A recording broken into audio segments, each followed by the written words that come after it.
Unë flas ka qenë drama e shkruar nga aktori Andrea Pepi, e cila u vu në skenë nga nxënësit e arsimit 9-vjeçar. Kjo dramë përshkruan fenomenin e bullizmit, i cili gjithnjë e më tepër është prezent në shoqëri dhe se po prek edhe fëmijët. Dhe kjo dramë jep dhe zgjidhjen për çdo mosmarrveshje që është pajtimi i duarve. Është një dramë që flet për bullizimin e fëmijëve nëpër shkolla. Drama ju thotë fëmijëve që kur të bullizojnë, fol. Dialogu është ajo që krijon miqësinë. Prandaj edhe ne kemi menduar që në afishe të vendosim 2 duara të shtrënguara, sepse nuk mund të ketë miqësi pa 2 duar të shtrënguara.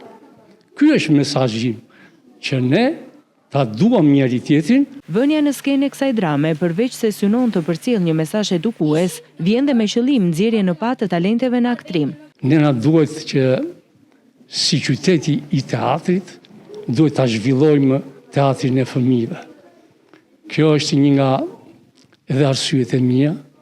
Unë kudo që kam qenë edhe në Fier dhe këtu, kam punuar që të ketë grupe fëmijësh që interpretojnë, se nga ata do dalin aktorët. Ashtu siç kemi dalë vetë. Pepi thotë se diçka pozitive është që kjo dramë, e cila flet mbi një fenomen të përhapur në shoqëri dhe synon të edukojë brezin e ri, është përfshirë dhe në orët mësimore në shkolla.